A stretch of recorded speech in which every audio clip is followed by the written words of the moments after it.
Hello class 8 के champions, कैसे हैं आप सभी। उम्मीद करते हैं सभी बढ़िया होंगे, लाजवाब होंगे और आप सभी अपने अपनी परीक्षा की तैयारी काफी बढ़िया तरीके से कर रहे होंगे। तो आज मैं फिर से हाजिर हूँ सोशल साइंस के 50 बहुत ही महत्वपूर्ण सवाल को लेकर के, एक और मॉडल पेपर को लेकर के। ठीक है, तो इस मॉडल पेपर से आप लोगों को कितना क्वेश्चन आप लोगों को आता है फटाफट से बताइएगा। ठीक है, चलिए स्टार्ट करते हैं बिना किसी देरी के। ठीक है, तो आप लोगों का जो क्वेश्चन पेपर है ना, कुछ इसी तरीके से देखने को मिलेगा, है ना। 50 नंबर का आता है, क्लास 8 का है और जितने भी मॉडल पेपर्स है यहाँ पे करवाए जाएंगे। ठीक है, और इसी के अंदर से ज्यादातर देखने को मिलेगा क्वेश्चन। देखिए सबसे पहला क्वेश्चन क्या है, यहाँ पे बोल रहा है लॉर्ड क्लाइव ने भारत का मानचित्र तैयार करने की, ठीक है, मानचित्र तैयार करने की जिम्मेदारी किसे सौंपी थी। आखिर किसे सौंपी थी, जेम्स मिल को, ठीक है, वॉरेन हेस्टिंग्स को, या फिर वॉरेन कार्नवालिस को, या फिर जेम्स रेनेल को। ठीक है, यहाँ पर पिछले ये आप लोगों को अगर पता है, पिछले वीडियो देखा आप लोगों ने, तो ये क्वेश्चन उसी से है ना। तो बहुत सारे बच्चे यहाँ पे कह रहे थे कि उसका ऑप्शन सी सही होगा, लेकिन इसका ऑप्शन क्या है, ऑप्शन डी ही बिल्कुल करेक्ट उत्तर होगा, जेम्स रेनेल। ठीक है, तो ऑप्शन नंबर डी यहाँ पर बिल्कुल करेक्ट उत्तर होगा, ना कि सी होगा। ठीक है, इसको रीवेरीफाई मैंने किया था, ऑप्शन डी ही बिल्कुल सही उत्तर होगा। ठीक, अब आगे बढ़ते हम लोग क्वेश्चन नंबर 2 की तरफ। बताइए इतिहास को सामान्यतः कितने कालखंडों में बांटा गया ना। देखिए कितना आसान सा, ये बार बार पूछा जाने वाला सवाल है ना। ये सब पिछले बार भी आप लोगों को देखने को मिला था, और जो जो रिपीटेड सवाल है ना, तो उसमें तो आप लोग को मिस्टेक तो बिल्कुल नहीं होना चाहिए, है ना। तो फटाफट से बताइए कितने कालखंडों में बांटा गया है, 5, 4, 2 या फिर 3। तो कितने कालखंडों में बांटा गया है, बोलेंगे 3। ठीक है, ऑप्शन नंबर डी क्या होगा, बिल्कुल करेक्ट उत्तर होगा। ठीक है, प्राचीन, मध्यकालीन और आधुनिक आप सभी को बताया गया। यहाँ पे देखिए क्वेश्चन नंबर 3 का उत्तर क्या है, लिखा हुआ है फोर्ट विलियम किला किस शहर में बनाया गया था। ये भी वही सवाल, ठीक है, लगता है पिछले वाला क्वेश्चन से काफी ज्यादा इसमें मैच करने वाला है ना। पता है सूरत में बनाया गया, मद्रास में, कलकत्ता में, फिर कालीकट में। तो कहां पे बनाया गया, तो कलकत्ता। ठीक है, ऑप्शन नंबर सी क्या होगा, बिल्कुल सही उत्तर होगा, कलकत्ता में फोर्ट विलियम किला बनाया गया। आगे बढ़ते हम लोग क्वेश्चन नंबर 4 की तरफ। लिखा है टाइगर ऑफ मैसूर किसे कहा जाता है। ठीक है, ये भी मिलता जुलता सवाल है, टाइगर ऑफ मैसूर किसे कहा जाता है, हैदर अली को, मीर जाफर को, टीपू सुल्तान को, या फिर सिराजुद्दौला को। तो यहाँ पर क्या होगा, ऑप्शन सी टीपू सुल्तान। आप लोगों को बताया गया था, ठीक है, टीपू सुल्तान यहाँ पर बिल्कुल सही उत्तर होगा। आगे बढ़ते हैं क्वेश्चन नंबर 5 की तरफ। यहाँ पर देखिए लिखा हुआ है भारत में अंग्रेजों द्वारा किस फसल की खेती किसानों से जबरन कराई जाती थी, है ना। देखिए ये भी देखा देखा सवाल लग रहा है कि नहीं लग रहा है, धान, नील, गन्ना या फिर गेहूं। क्या बोलेंगे, नील की खेती। ठीक है, ऑप्शन नंबर बी क्या होगा, बिल्कुल करेक्ट उत्तर होगा। इंग्लिश में भी याद रखिएगा, इंडिगो बोलते हैं इंग्लिश में। चलिए नेक्स्ट क्वेश्चन की तरफ बढ़ते हैं। बताइए क्वेश्चन नंबर 6 का उत्तर बताइए। ये भी क्वेश्चन वापस से पूछा है ना। चलिए चलिए सभी पूछा लग रहा है। संथाल, मुंडा और उरांव किस राज्य की प्रमुख जनजातियां हैं। ठीक है, हालांकि दोनों अलग अलग साल का ही मॉडल पेपर है, लेकिन देखिए कितना सारा मैच कर रहा है। पता है किसका है, उत्तर प्रदेश, बिहार, हिमाचल प्रदेश या फिर झारखंड। किसका होगा, तो झारखंड का होगा। देख रहे तो कितना सारा यहाँ पे मैचिंग क्वेश्चन आप लोग को देखने को मिल रहा होगा। लेकिन अगर इस मैचिंग क्वेश्चन में भी आप लोग को गलत हो रहा है, इसका मतलब आप लोग रिवीजन नहीं कर रहे ना, इसका मतलब आप लोग है ना प्रैक्टिस नहीं कर रहे घर पे। चलिए यहाँ पे देखिए लिखा हुआ है भारत में पहला सूती कपड़ा मिल कहाँ स्थापित की गई। कहाँ स्थापित की गई, ठीक है, बंबई में, बंगाल में, मद्रास में, सूरत में। तो कहाँ पे की गई, बोलेंगे बंबई में। ठीक है, और कब की गई थी, तो 1854 में। इसको भी याद रखिएगा, 1854 में बंबई सबसे पहली कपड़ा मिल या फिर सूती कपड़ा मिल एक तरीके से बोलते हैं, वो स्थापित की गई थी। चलिए नेक्स्ट क्वेश्चन में बढ़ते हैं। यहाँ पे देखिए क्वेश्चन नंबर 8 में लिखा हुआ इनमें से कौन 1857 क्रांति से संबंधित है ना। 1857 सभी को पता है, ठीक है, सैनिक विद्रोह। ठीक है, तो इससे संबंधित कौन है, सुभाष चंद्र बोस है, भगत सिंह है, ठीक है, मंगल पांडे है, या फिर बिरसा मुंडा है। तो कौन है, यहाँ पे, हाँ मंगल पांडे। ठीक है, मंगल पांडे, भगत सिंह नहीं। भगत सिंह के बारे में भी क्वेश्चन अभी आ गया। ठीक है, तो मंगल पांडे यहाँ पर, ऑप्शन सी यहाँ पर क्या होगा, बिल्कुल सही उत्तर होगा।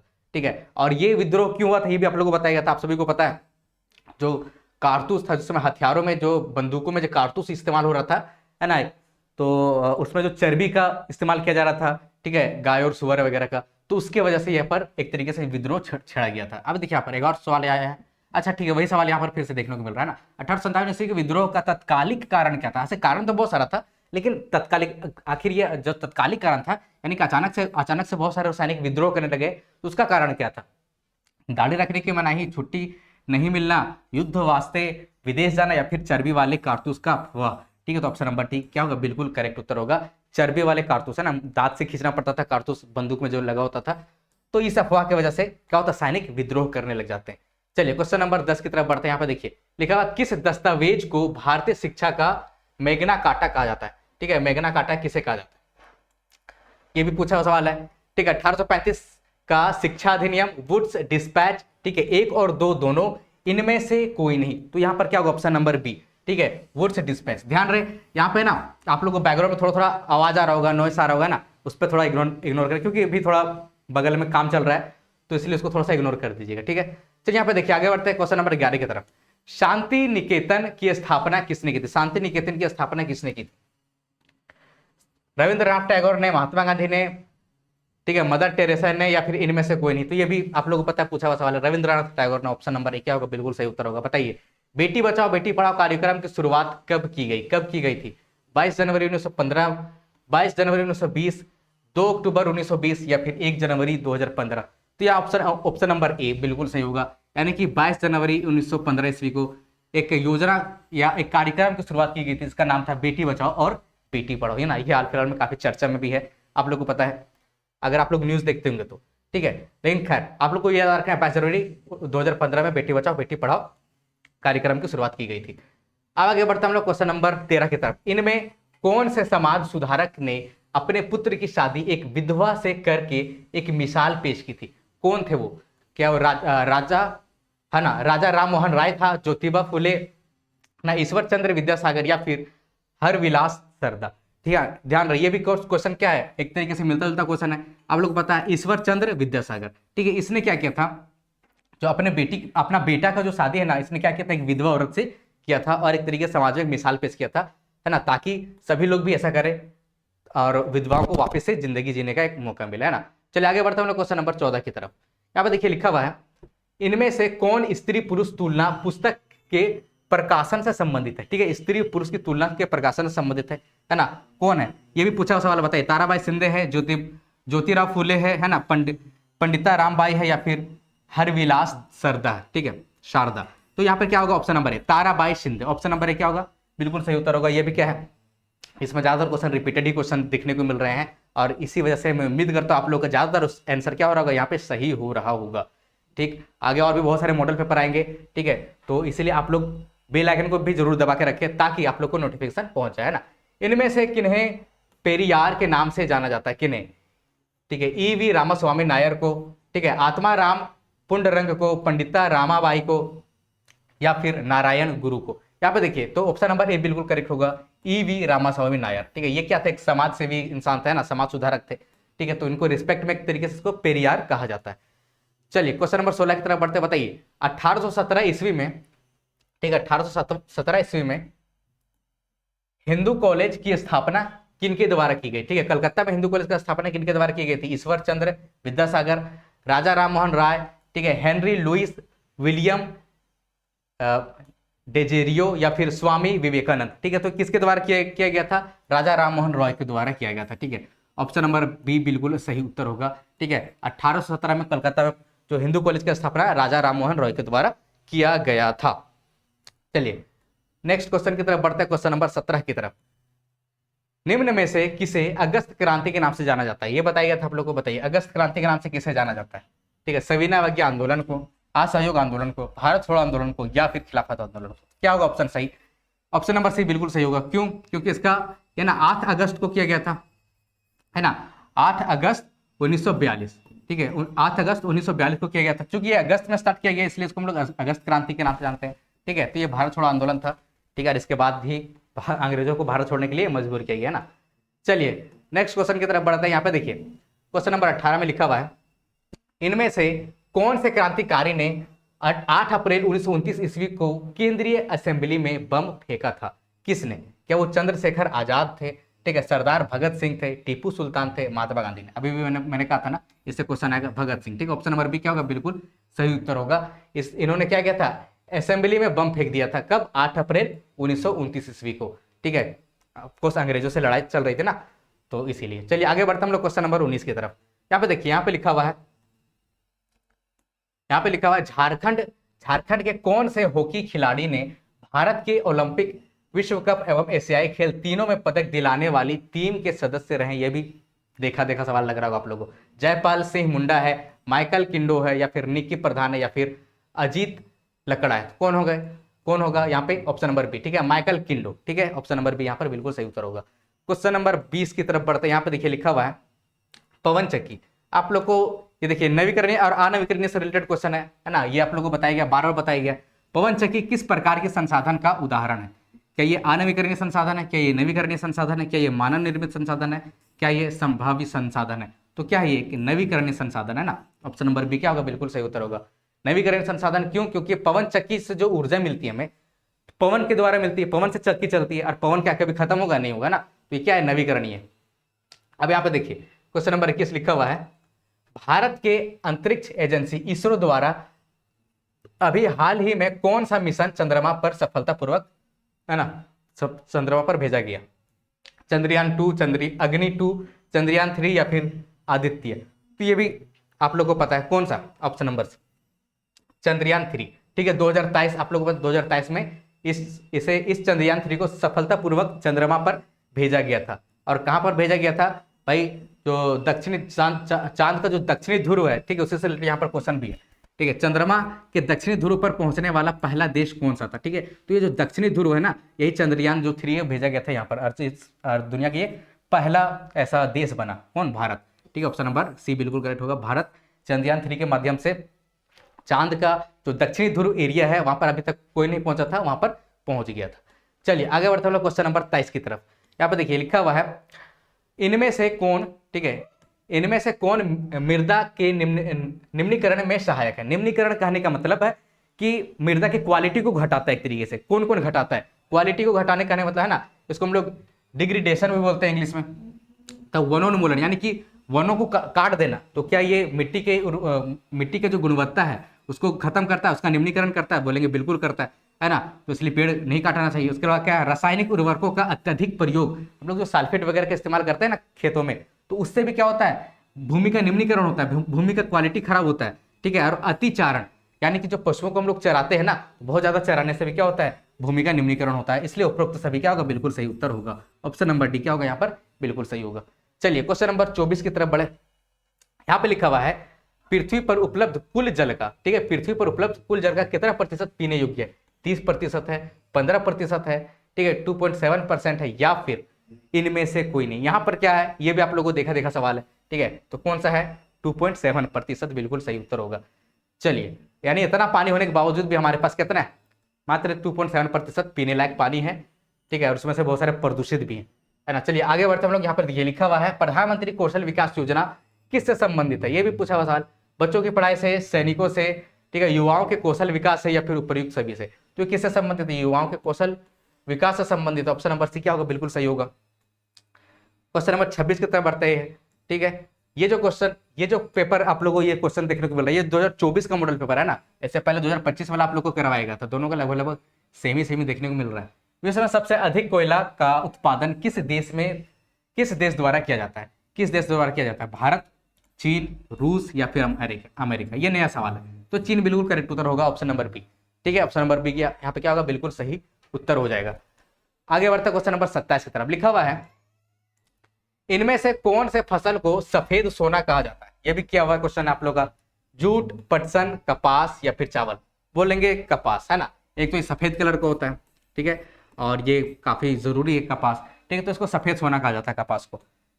चलिए क्वेश्चन नंबर 28 की तरफ बढ़ते हैं। यहाँ पे लिखा हुआ है, एपीकल्चर किस चीज से संबंधित है? ये भी आप लोग का करवाया गया सवाल है ना। एपीकल्चर किस चीज से संबंधित है ना, आप लोग बताइए, अंगूर उत्पादन, रेशम उत्पादन, मधुमक्खी पालन या फिर फूलों की खेती? तो किससे संबंधित है? मधुमक्खी पालन से संबंधित है, ठीक है। एपीकल्चर क्या है? एपीकल्चर यानी मधुमक्खी को अगर आप पालते हैं साइंटिफिक तरीके से, है ना, उससे शहद वगैरह निकालते, तो उसको हम लोग एपीकल्चर बोलते हैं। चलिए क्वेश्चन नंबर 29 में देखिए लिखा हुआ है, इनमें कौन सा देश मसाले उत्पादन में प्रमुख है? ठीक है, मसाले उत्पादन में प्रमुख कौन सा देश है? यहाँ पे भारत है, चीन है, श्रीलंका है या फिर थाईलैंड है? ठीक है, मसाले के उत्पादन में भारत को बीट नहीं कर सकता, ठीक है, तो भारत ही बिल्कुल सही उत्तर होगा, ठीक है। भारत में अलग अलग किस्म के तरह तरह के मसाले पाए जाते हैं, तो विश्व भर में, है ना, भारत काफी प्रसिद्ध है मसालों के मामले में, मसालों की क्वालिटी के मामले में, है ना।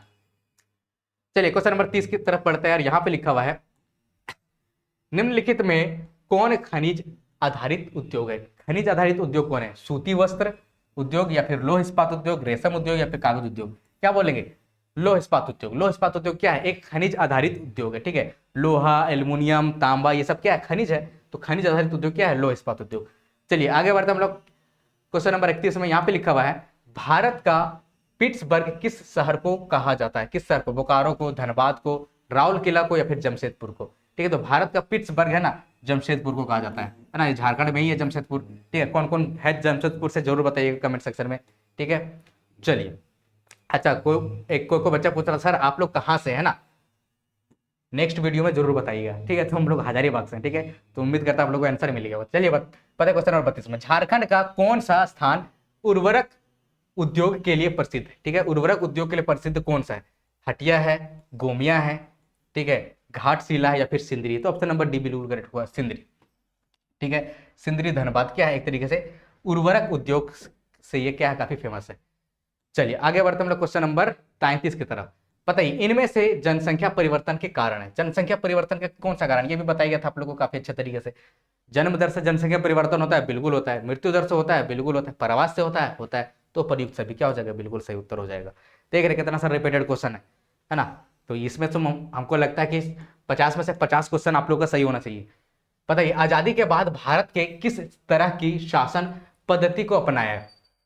किस तरह का शासन पद्धति को अपनाया, ये भी पूछा हुआ। बताइए राजतंत्रात्मक शासन पद्धति, संसदीय शासन, अध्यक्ष शासन पद्धति, या फिर उपयुक्त सभी? बोलेंगे संसदीय शासन पद्धति को अपनाया। ऑप्शन नंबर बी क्या होगा यहाँ पर, बिल्कुल सही उत्तर हो जाएगा। चलिए क्वेश्चन नंबर 35 की तरफ देखते हैं और क्या है लिखा हुआ है। भारतीय संविधान द्वारा अपने नागरिकों को कितने मौलिक अधिकार प्रदान किया गया? कितना? बताइए 5, 10, 6 या फिर 4? इसका भी उत्तर पिछले बार मैंने पूछा था और बहुत सारे बच्चों ने बिल्कुल सही उत्तर किया है ना। बहुत ज्यादातर बच्चों ने कहा बिल्कुल 6 मौलिक अधिकार दिए गए है ना। संविधान को जो भाग 3 है, ठीक है, संविधान के भाग 3 में क्या बोलते हैं, एक तरीके से हमारा जो मौलिक अधिकार है ना उसका क्या बोलते हैं, एक तरीके से उल्लेख किया गया है। ठीक है, इसको इंग्लिश में क्या बोलते हैं, इसको इंग्लिश में फंडामेंटल राइट्स बोलते हैं। ठीक है, पहले 7 फंडामेंटल राइट्स था, मतलब 7 मौलिक अधिकार था। फिर जो संपत्ति का अधिकार उसको हटा दिया जाता है, तो अभी 6। ठीक है, तो ये याद रखिएगा। और हाँ, अनुच्छेद 12 से 35 याद रखिएगा। ठीक है, 12 से 35 के बीच में इसका उल्लेख किया गया, किसका? मौलिक अधिकार का। ठीक है, ये क्वेश्चन ये है ना 9th में भी आप लोग को देखने को मिलेगा। बहुत सारे यहाँ पे जो क्वेश्चन है ना वो 9th में भी पढ़ने को मिलेगा, इसलिए इस सबको याद रखना है। ठीक है, यहाँ पे देखिए लिखा हुआ है भारतीय संविधान धर्म को लेकर कैसा है? कैसा है? धर्मनिरपेक्ष है, किसी एक धर्म के प्रति कट्टर है, यहाँ सिर्फ हिंदू धर्म के लोग रह सकते हैं, इनमें से कोई नहीं। तो यहाँ पे एक ऑप्शन नंबर ए क्या होगा, बिल्कुल सही होगा, धर्मनिरपेक्ष। ये भी आप लोग को बताया गया था, क्या है? धर्मनिरपेक्ष। चलिए यहाँ पे देखिए लिखा हुआ है क्वेश्चन नंबर 37 में, भारत की प्रथम महिला प्रधानमंत्री कौन थी? ये भी बताया गया कौन थी, है ना। इसका उत्तर तो आप ही लोग दीजिएगा। ठीक है, 1966 में वो प्रधानमंत्री बनी थी, तो इसका उत्तर तो आप ही लोग दीजिए। ठीक है, क्वेश्चन नंबर 37 का उत्तर आप लोग को देना है। चलिए, अगर पिछले वाला वीडियो देखा होगा तो आप लोग इसका उत्तर दे देंगे। ठीक है, नहीं देखा तो फटाफट से इस वीडियो के बाद देख लीजिएगा। यहाँ पे देखिए लिखा क्वेश्चन नंबर 38 में, सरकार को जन सुविधाओं के लिए पैसा कहाँ से आता है? जन सुविधाओं के लिए पैसा कहाँ से आता है, ये भी पूछा हुआ सवाल है। कर से आता है, खेती से आता है, पुलिस से आता है, इनमें से कोई नहीं। किससे आता है? कर से आता है, टैक्स से आता है। ठीक है पूछा हुआ सवाल है।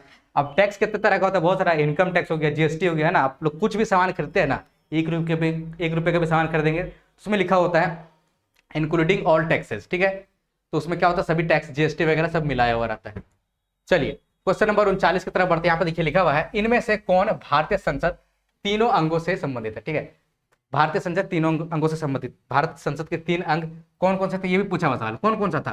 बोलेंगे सर लोकसभा था, राज्यसभा था, राष्ट्रपति था, है ना। यहाँ पर कानून पेश होता है, यहाँ पास हो गया, फिर यहाँ पास होता है, फिर राष्ट्रपति जाता है, साइन करता है और कानून बन जाता है। तो ऑप्शन नंबर सी यहाँ पर क्या होगा, बिल्कुल सही होगा। ठीक है, चलिए नेक्स्ट क्वेश्चन की तरफ बढ़े। चलिए नेक्स्ट क्वेश्चन क्या है बताइए। केंद्र सरकार बनाने के लिए, ठीक है, केंद्र में सरकार बनाने, अभी केंद्र में सरकार किसकी, फटाफट से बताइए।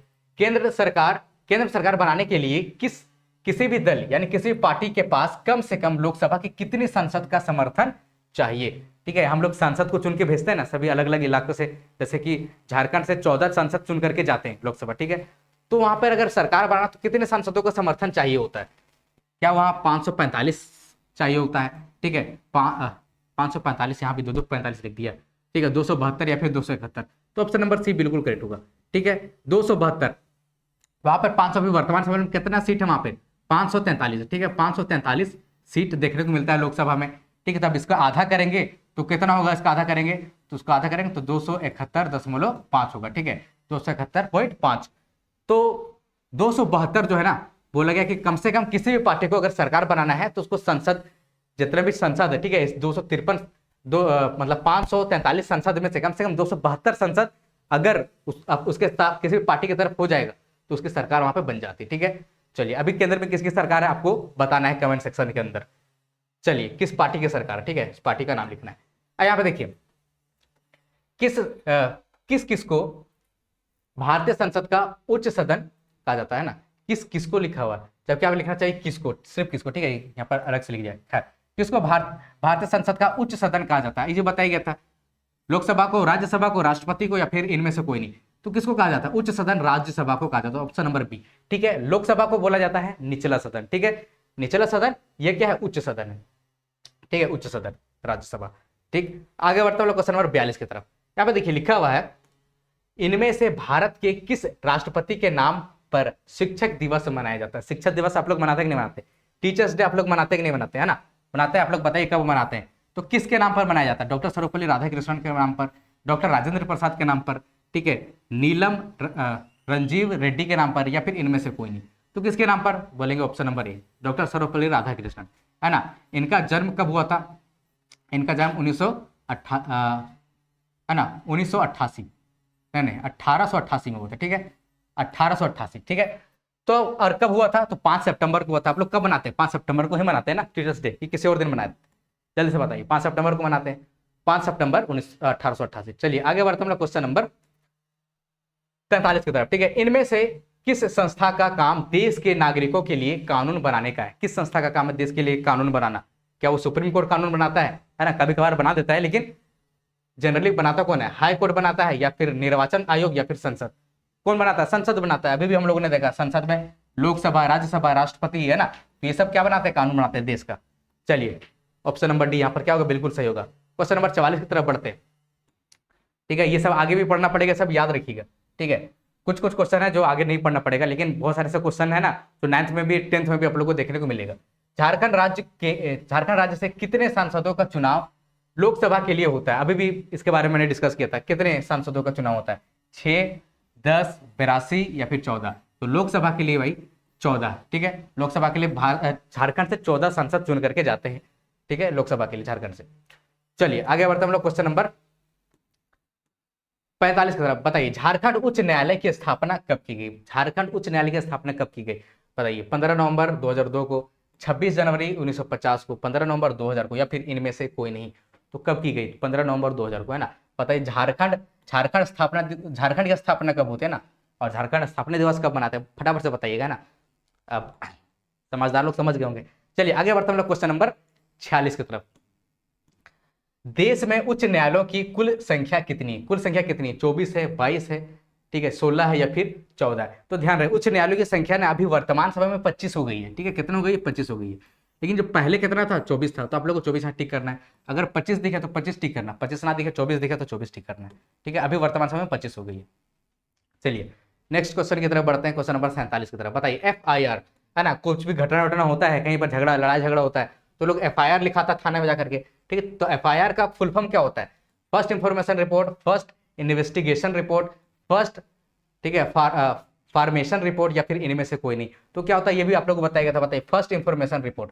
ठीक है, पहला इंफॉर्मेशन पुलिस स्टेशन को दे दिया जाता है, FIR इसी को बोलते हैं ना, तो FIR दर्ज करवाया जाता है। चलिए क्वेश्चन नंबर 48 की तरफ बढ़ते हैं। लिखा हुआ है वैसे समुदाय जो गरीबी अशिक्षा के कारण, ठीक है, गरीबी अशिक्षा के कारण विकास में पीछे छूट जाते हैं, ऐसे समुदाय के लिए कौन सा शब्द प्रयुक्त, है ना, प्रयुक्त किया जाता है? कौन सा? समाजीकरण, हास्यकरण, अस्पृश्यता, या फिर इनमें से कोई नहीं? ये भी पूछा हुआ देखा सवाल लग रहा है ना, हास्यकरण। ठीक है, हास्यकरण, ऑप्शन नंबर बी क्या होगा यहाँ पर? बिल्कुल सही उत्तर होगा। चलिए क्वेश्चन नंबर 49 की तरफ बढ़ते हैं। बताइए झारखंड में कितनी प्रतिशत आबादी अनुसूचित जनजातियों की है? 25%, 26% है, ठीक है, 0.0 मतलब 8% है, या फिर 32% है? तो ऑप्शन नंबर बी बिल्कुल करेक्ट होगा, 26%। ऑप्शन नंबर बी क्या होगा यहाँ पर? बिल्कुल सही उत्तर होगा। और बढ़ते सबसे आखिरी क्वेश्चन की तरफ। चलिए और उम्मीद करते हैं सभी क्वेश्चन आप लोगों का सही हो रहा होगा। अब बताइए झारखंड सरकार द्वारा बालिकाओं की समृद्धि से संबंधित योजना कौन है? अब समृद्धि से संबंधित योजना की बात हो रहा है, तो योजना में समृद्धि नाम तो होना ही चाहिए ना। प्रधानमंत्री उज्ज्वल योजना, सुकन्या समृद्धि योजना, प्रधानमंत्री जीवन ज्योति योजना, प्रधानमंत्री सुरक्षा बीमा योजना। तो क्या होगा ऑप्शन नंबर बी। देखिए यहाँ पर समृद्धि लिखा हुआ है ना, सुकन्या समृद्धि योजना। ठीक है, चलिए तो ऑप्शन नंबर बी यहाँ पर क्या होगा, बिल्कुल करेक्ट होगा। आप लोगों ने क्या इसका सही उत्तर किया है, टिक किया है कि नहीं किया, फटाफट से बताइएगा। और यहाँ पर हो जाता है आपका सेशन समाप्त। चलिए तो उम्मीद करते हैं आप लोगों को पसंद आया होगा सेशन, और ज़्यादातर क्वेश्चन का उत्तर आप लोगों का सही होगा, और आप लोगों का तैयारी भी काफ़ी बढ़िया तरीके से चल रहा होगा। ठीक है, और भी बढ़िया तरीके से चलेगा, और भी ढेर सारे मॉडल पेपर्स आप लोग के लिए आने वाले हैं, और ढेर सारे महत्वपूर्ण सवाल बताए जाने वाले हैं। ठीक है, तो चैनल को सब्सक्राइब कर लीजिएगा अगर अभी तक नहीं किया है, और वीडियो को लाइक कीजिएगा, और रखिए अपना ख्याल। मैं मिलता हूँ आप लोगों से नेक्स्ट वीडियो में। बाय।